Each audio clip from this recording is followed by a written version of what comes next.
You can think about it this way. It's kind of like getting back to zero, but then staying at zero. What am I talking about? I'm talking about the ego.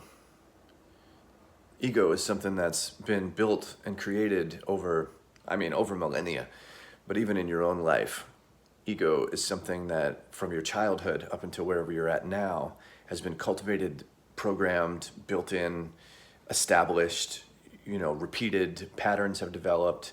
All ego really is a collection of habits, patterns, beliefs, ideas, and concepts.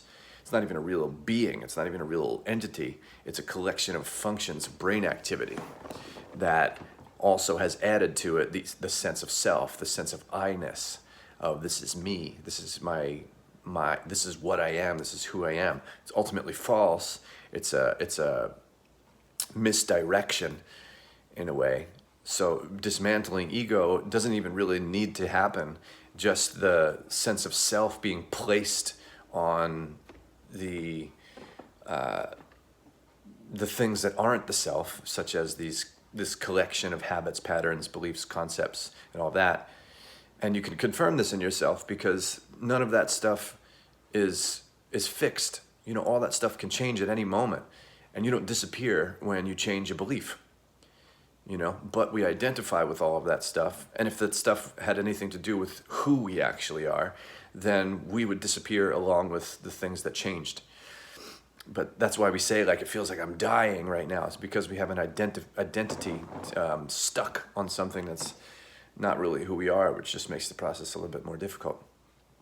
Getting back to zero is really just another way of saying getting back to your real self. And the idea is not to rebuild a new ego. It's going to happen anyway. Deconstructing beliefs that, aren't aligned with you anymore.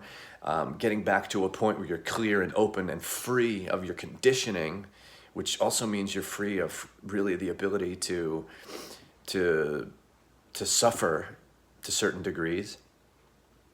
But staying at zero means whatever's going to collect, whatever's going to establish as a new way is fine. It'll all happen the way that it needs to, but you stay anchored in your actual true beingness, your true selfness, your true subjectivity, and it won't be distorted anymore. So find zero where you're free from all your conditioning and your mental patterns and your habits and your history and all of that stuff, and stay at zero and watch your life be expressed in your own most beautiful, harmonious, individual way.